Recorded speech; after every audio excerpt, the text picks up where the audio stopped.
All right, we're back. We're here. We're back, and we're still punching. We're punching up. Let's see. A lot has happened, my friend, since we last spoke. Just highlighting a few things before we get into the big stuff. A couple of things worth noting. Kathy Hochul, the governor of the state of New York, the Empire State, has recently endorsed Zohran Mamdani for mayor of New York City. Didn't think she was going to do it, to be honest. I thought she was going to hold out. So good on her, waking up a little bit. Shout out Kathy. Shout out to Kathy. Big Kath. Will Chuck Schumer and Hakeem Jeffries? Definitely not. I really don't think so. Hakeem Jeffries, definitely not. Yeah. That dude. Or no. Yeah, no. I'm thinking Richie Torres, but Hakeem Jeffries also no. Yeah. Chuck Schumer, no. But Zoran's still doing his thing. He's still punching up. And we'll cover more as we get nearer to the general election in November. The other thing, Trump's now bringing the National Guard to Memphis, which is his second city that he's bringing the no fun tour to across the country. He's also looking at Chicago, and unfortunately, we got a Republican governor over there in Tennessee. Tennessee.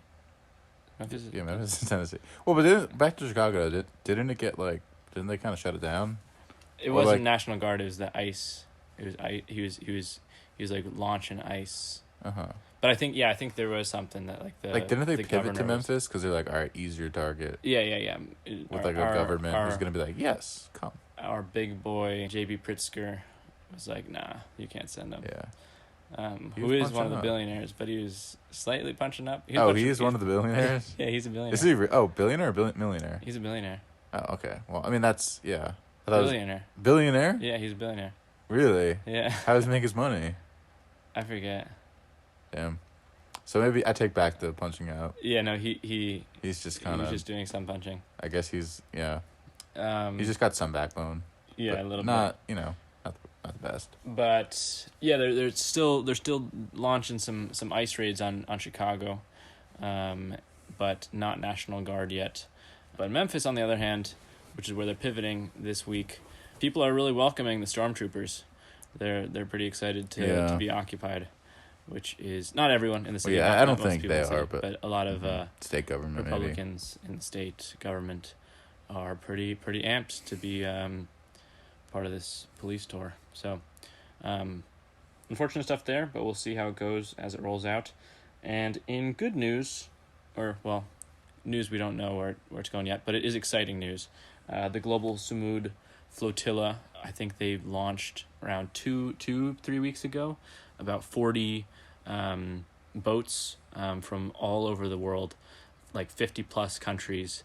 Activists from all around the world are trying to break the siege in Israel's siege of Gaza to bring humanitarian aid to the people that are being starved. So they are, I don't know where they are, but they should be reaching within the next week, I believe. And they have just as many boats. I mean, obviously they're passenger boats, but they have just as many boats as the Israeli military. So oh, really? Yeah. Their military, they don't got the naval force built up? They don't. Damn, they need so we'll see how that goes. It. But they're labeling them terrorists if they come in closer. Classic Israel move. And but a lot of governments have come behind. South Africa taking the lead, and I just saw that Nelson Mandela's grandson is on one of the boats. Oh, really? Yeah, cool. Shout out Nelson Mandela's grandson. Yeah, shout him out. Is Greta still kicking on him? Yeah, she's on it. Yeah, she's kind of locked in. She is locked in. Yeah. She's punching up every day. Ever. Yeah, way harder than we are. She's locked in. Yeah, she's crazy. Yeah. So about 50 or 40 boats, and yeah, they're kicking, and all eyes are on the flotilla. So, I mean, actually, it's hard to have all eyes because the media won't cover it. But we will have all eyes on it, and we hope you do too. So check out the Global Sumud Flotilla as they get nearer to the Israeli siege. So now, my friend, on to the news. The news of the past week that has actually rocked our country and rocked the world. Rocked both of us. We were kind of shook. And what was that news, my dog? Charlie Kirk. He is no longer with us. Yeah. He was assassinated at one of his, I guess that's not Turning Point USA necessarily, but one of his Debate Me on college campuses. I think it's called American Comeback Tour. Yeah, a bit of an odd name there.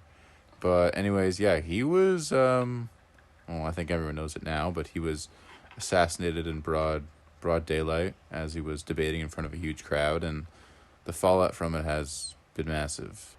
People are using it on the right to kind of come after free speech, and we don't exactly know where it's going to go, but it's starting already, and the early signs are not looking great. Yeah, it's pretty wild. I mean, I'll be straight up. I could not stand that dude. Yeah, no, he sucks. Yeah, he was like the worst guy. Yeah, not the worst guy.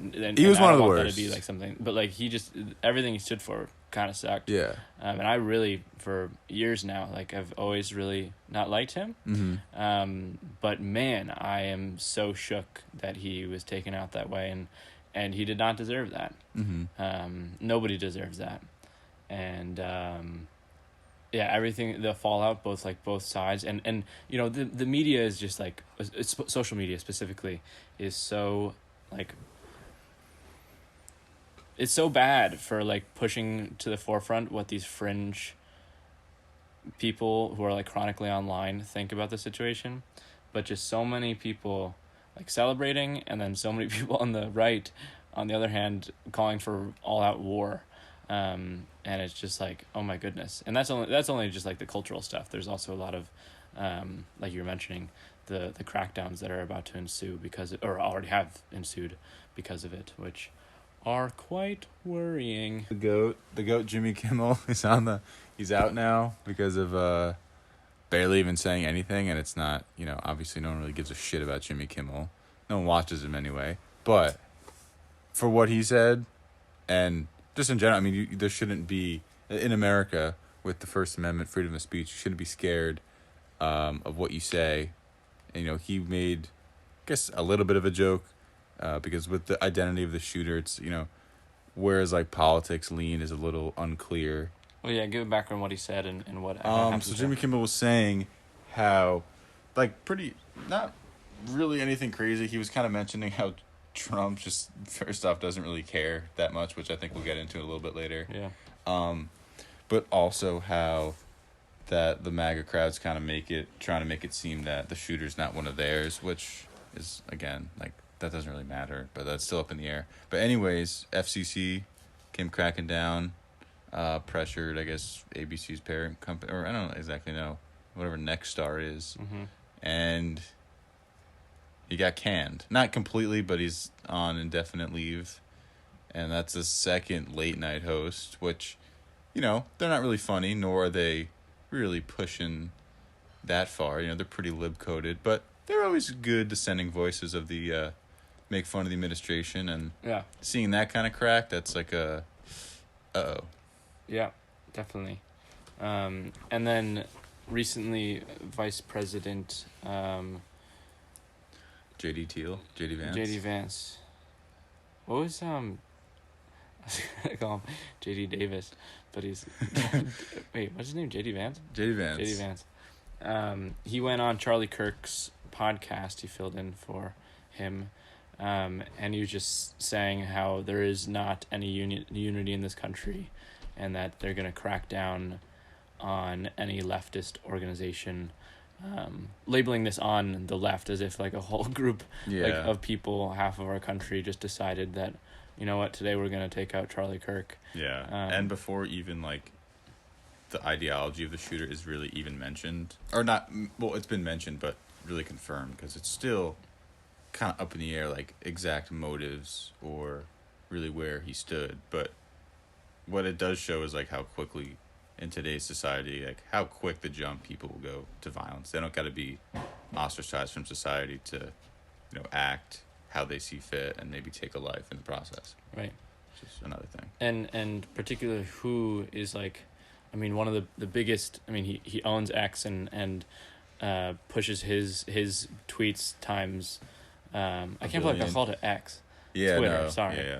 Yeah. He owns Twitter, and he pushes his X. tweets like times 1,000 so that people see everything that he throws up onto the He can keyboard. feel good about himself. He's the first one to say the Democrats are a party of violence, as if like the Democrats chose to kill Charlie Kirk, which is just like so wild. And it's a really unfortunate day and fortunate event in American history for that to have happened. Political violence is never the answer, but how these billionaires especially are just foaming at the bit to have anything that can have people separated and punching across instead of punching up. And really clear. I think also like they are just kind of straight up lying anyway, not in this instance, but just on prior instances of political violence. While like it doesn't necessarily have to be a partisan issue, usually violence more often than not comes from those on the far right, like whether it be political violence or the litany of school shootings that we see in America. More often than not, these are people from the far right. So like the complete opposite of what these Republicans are trying to paint the shooter, not just this shooter, but any other perpetrator of violence that we've seen over these last 10, 15, 20 years. I mean, like we mentioned that last week that Washington, D.C. is on, full-on military occupation because Big Balls was jumped. Big Balls was jumped by two 15-year-olds, or allegedly. And now one of the largest Trump voices was just popped, and they're going to use this, an incredibly unfortunate event, but this, like this fascist administration right now is going to be using this as an opportunity to not just crack down on dissenting views, but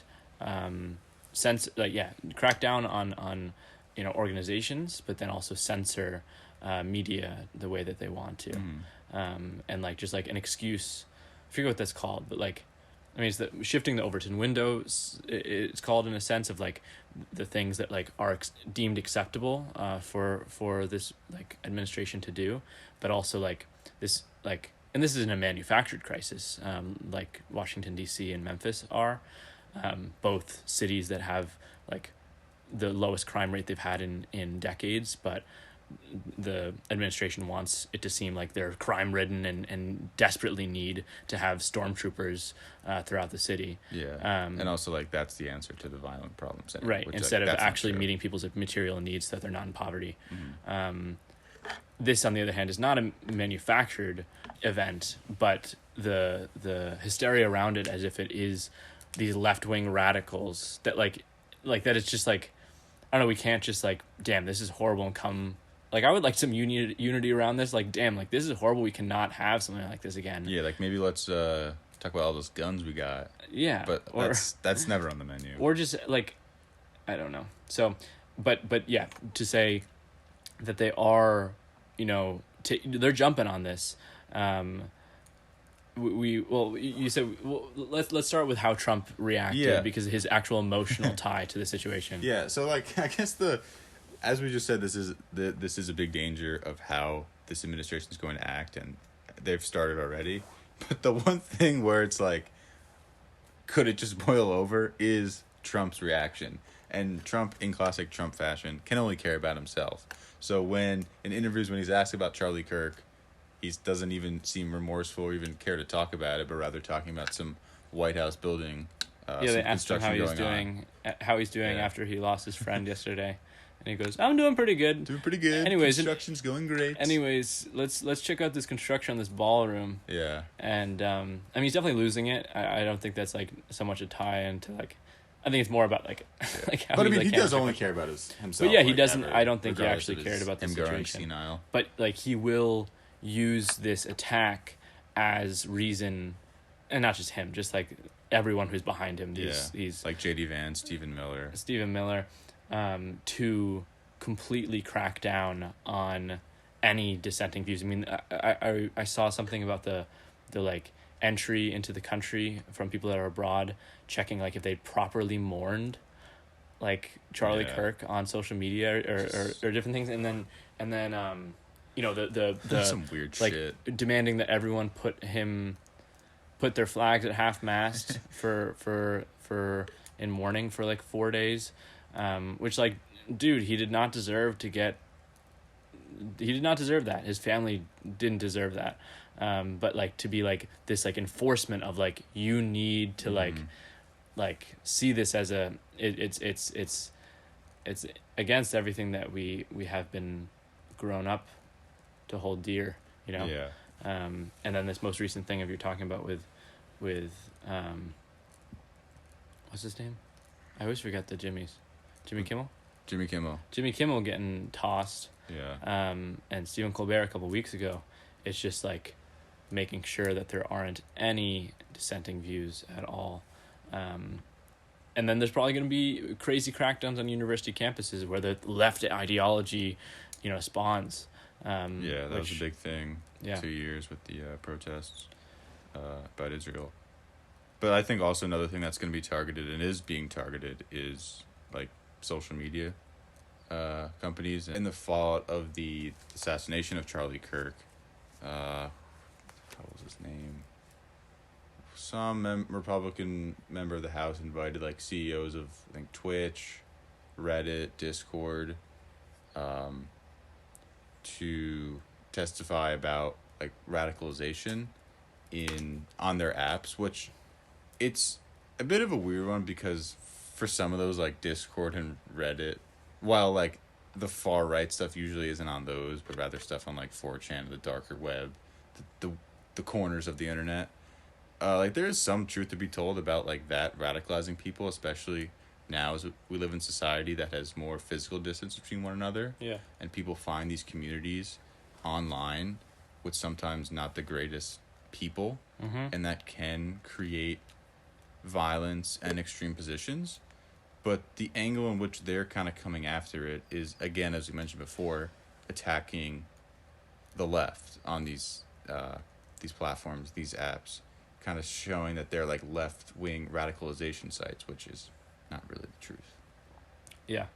And then we've already seen how much like pro administration and just like, you know, like the with Twitter and Instagram of just like what is being pushed to front by these algorithms, that is already bad, but now we're gonna see some real deal censorship is on top of the like pushing these not just like, you know, pro Trump, but also just like pushing all this like I think the main thing that Musk and Zuckerberg do is like pushing these like dissenting views from each other so that people just feel like everyone can't agree on anything, so you're just seeing the most like polar opposites of things. So like stuff. Yeah, so that's already been happening, but now like expect some real deal censorship to be happening in the United States of America, which is like a really fucked thing.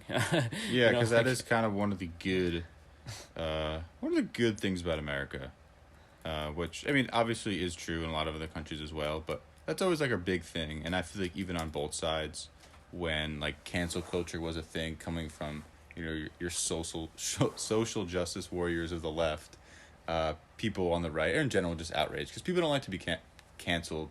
They don't like to be censored. People grow up in this country kind of assuming that they're allowed to speak their mind and say what they want. Obviously, there's consequences sometimes, but they expect that the government should not regulate their speech because that's what's in the Constitution. That's one of the good things about this country. And the fact that that's kind of shifting now is definitely a scary development. And I think even more worse is that people are cheering it on because it's silencing their ideological opposition, when in reality they should not be rooting it on, because the crosshairs might come back to you where you're going to be silenced, but also silencing someone with an opposite opinion doesn't change anything, doesn't change your position, doesn't make any of these things better. but one of those people that's definitely benefiting off of things right now. I think this is a segment that we want to start of a little A billionaire watch. A little billionaire watch. Oligarch watch. Oligarch watch. One of the oligarchs that's really popped off. You know, had a glow up in Trump 2.0. Had a glow up in real life too. Yeah. Motherfucker ain't age. Is 81-year-old Larry Ellison. 81 going on like 62. Larry Ellison. Yeah, Larry Ellison. I don't know if he had some of that young people. He was at blood the DC pizza shops and plasma that Peter Thiel has had. But okay, what does Peter Thiel have?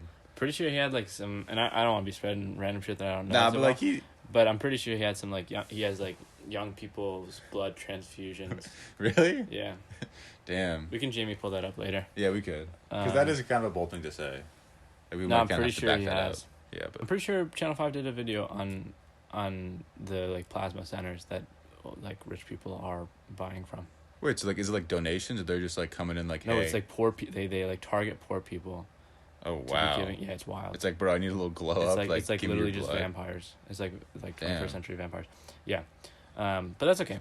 We won't talk about that right now. Right now we're just talking about Larry Ellison, who's doing equally disturbing shit. Made a lot of money off of the company Oracle that he owns, which is I believe data storage and surveillance as well. That is, while Palantir does a lot of the surveillance on Americans and people worldwide, Oracle is doing a lot of storage of that information from TikTok, from Twitter, from everything you've ever posted, so that they have that on lock. And AI is helping with that. So has a massive contract with the government, and I guess the stocks shot up last week or whatever. I don't really know the deal, but the price was higher, and then he, of Oracle, for a second, was richer than our friend Elon Musk. Richer than Elon? For a day. Damn. But Larry Ellison's back to number 2, I believe.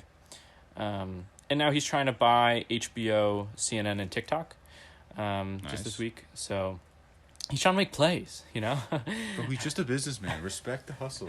He's trying to make plays. You embrace the grind set. You're just jealous.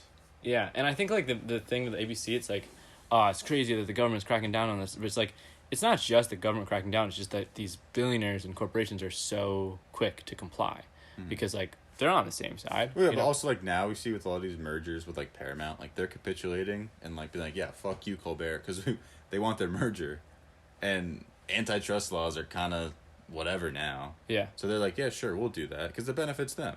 Yeah, no good. Larry Ellison is currently attempting to buy HBO, CNN, and TikTok. He owns Paramount, and I believe Warner Brothers, or his son owns Warner Brothers.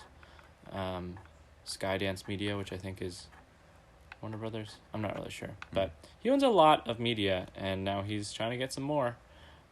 Just because he like wants to inform the public. Yeah. Like he cares about. He cares about class issues. He cares about people being informed and he knowing cares about what's the going welfare on. state and his expansion. But yeah, check out Larry Ellison this week. See if he makes the plays that he's trying to make. Okay, so that is Billionaire Watch, but I think another segment that would be kind of cool to have reoccurring on the flip is Movement Watch. So last week, a couple days before the other news, the shooting, in Nepal, there was quite an uprising. Gen Z, a bunch of Gen Z protesters, who were pretty fed up with the corruption in their government, and the economic inequality, in Nepal, which is one of the poorest countries in Asia. They took to the streets, and it was definitely pretty brutal. They burned down a lot of government buildings, and around 50 people, I don't know if that's all protesters or what that number includes, but about 50 people died. I think it was like 50 protesters and then maybe like a dozen or so like cops and like other law enforcement. Yeah. So that wasn't the ideal nonviolent uprising. We do believe that nonviolence is the way that we're going to win. not just because of peacefulness, but that's just how we're gonna win. It's a more strategic, but they definitely did get what they wanted to get done there. They had a vote. The organizers. First the Prime Minister of Nepal, who was like notoriously corrupt, he resigned, as did a bunch of other ministers, or like officials in the government, and they had like a vote over Discord. For that's pretty Gen Z. pretty. Also, I saw like before it even started, like a lot of people were just posting like the outfits of like either elected officials and their families, like just how much like some of their clothing costs, how much like some of their vacations cost, and it's just absurd. Them all nepo babies, nepo kids and shit. While like so many people are in poverty. So they had a vote, and they voted in the interim prime minister. I think it's prime minister. I don't know if prime minister. Sushila Karki, who's like 73 years old. But she's pretty strong on anti-corruption, which is good. And is like the first. Every position that she's been the first female in that position, and like has like stood her ground against a lot of people trying to advance the status quo of economic inequality and a lot of corruption in the government.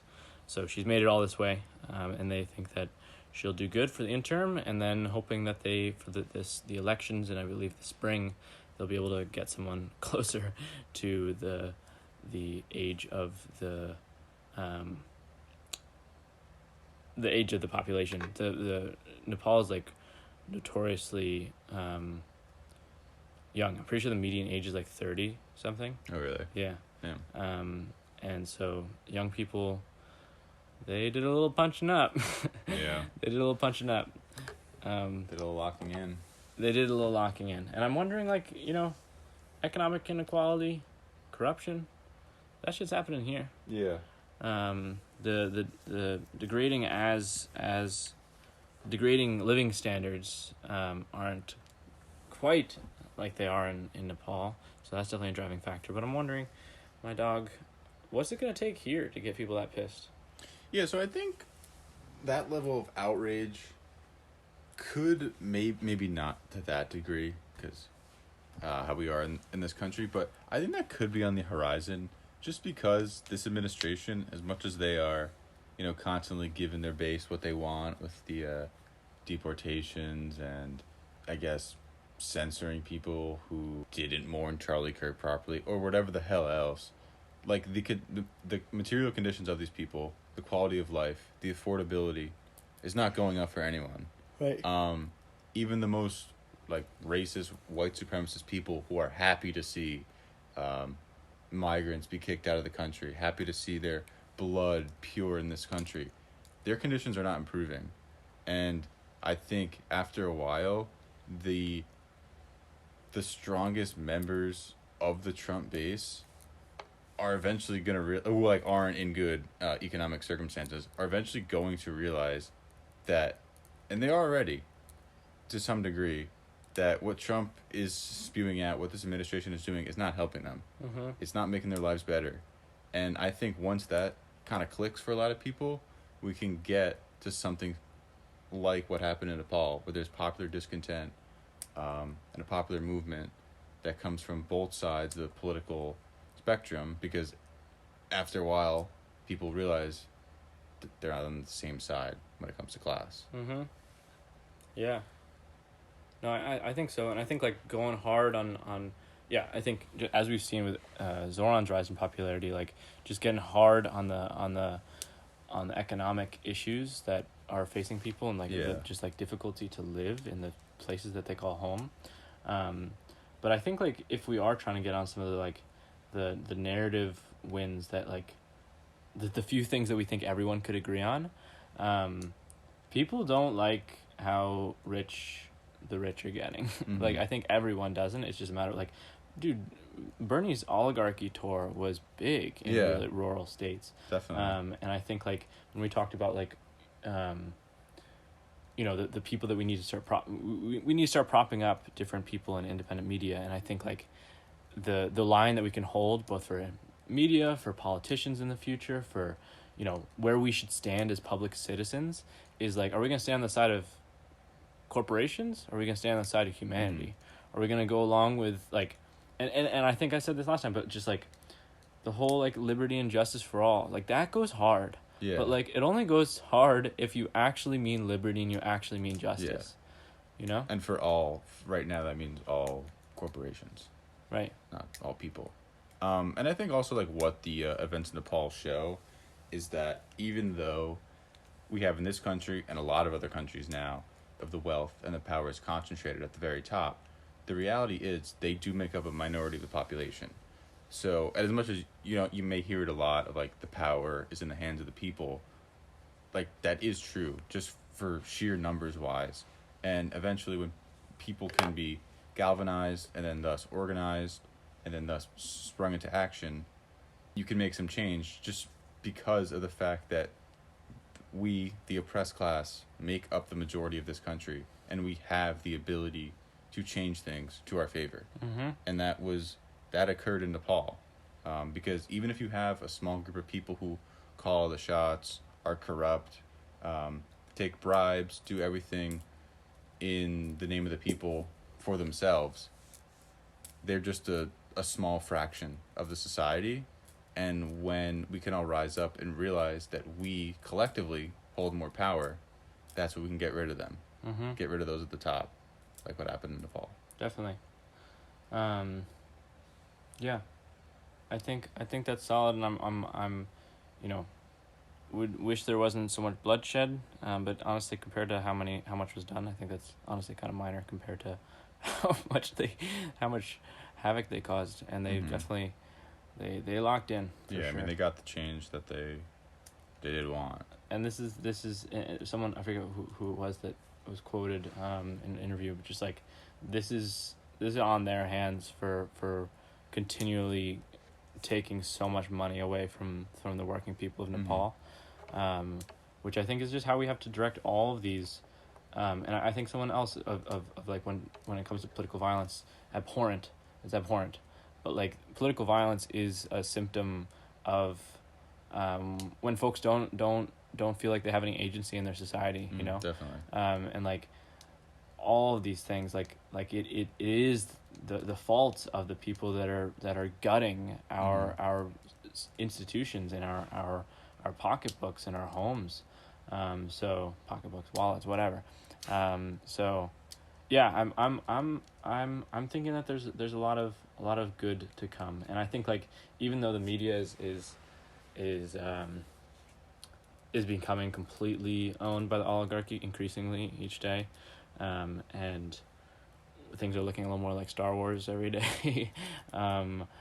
Like I think regardless of having media channels, like the revolution will spread, like we'll find a way to spread it, because the message resonates with so many people. Yeah, exactly. Like it's not just a figment of your imagination that things are wrong. Like things are wrong for so many. And I think like, yeah. So, and I think there's so many things, like just so many seeds of it right now. And I don't know, I think we just go hard on that liberty and justice for all. Because a lot of us said that in the morning. We did. And now let's make it and like even like Charlie Kirk did a lot of and I really don't think it's constructive to be pulling up quotes of his right now, but like he did a lot of and many others on the right of like freedom's more important than anything, yet cheering on military occupation in cities across this country, thinking that there should be tanks on the streets of every city, is the opposite of freedom. And like just like diving into like, do we mean freedom? Do we mean liberty? Do we mean justice? Should people be held accountable for for the largest sex trafficking ring ever? Should they be held accountable for taking billions away from social safety nets? Like are we actually going to mean justice? And I think like, and then the whole thing with truth, like what are we gonna deem as true anymore? So I think like truth, justice, liberty. Let's actually like get into what those mean, and then let's ride it. Let's ride it out. Yeah. Before we end, Dominic, what is your goal of the week? Got a goal of the week? Goal of the week. Yeah, it's kind of a weird one, but my dog, she's kind of weird. She doesn't really like to go for walks with me. Huh? So I've been trying all week to take her, probably like 6 or 7 times. Mm-hmm. We'll maybe get. Well, here's the thing. She doesn't like to go for a walk with the leash. When you open the door, she'll run out, go a couple of houses down. She's pumped. She's excited to go. But it's like, all right, bro, get on the leash. Like, there's kind of too many cars coming by. Once you get the leash on, she's like, all right, that's it. So we made some progress. We've maybe gone like a house or 2 more. That's good. But we have not made her around the block in months. So I'm going to keep pushing. I've been trying almost every day to get her to go for a walk with me. Mm-hmm. And, you know, that's not really anything crazy of a goal. Mm-hmm. But, like, it's got to happen. She's got to figure it out. Yeah. And we're gonna do it. I'm excited to hear how it goes next week. Mine's pretty similar. I mean, last week I said I wanted to get into a better routine now that I'm starting work.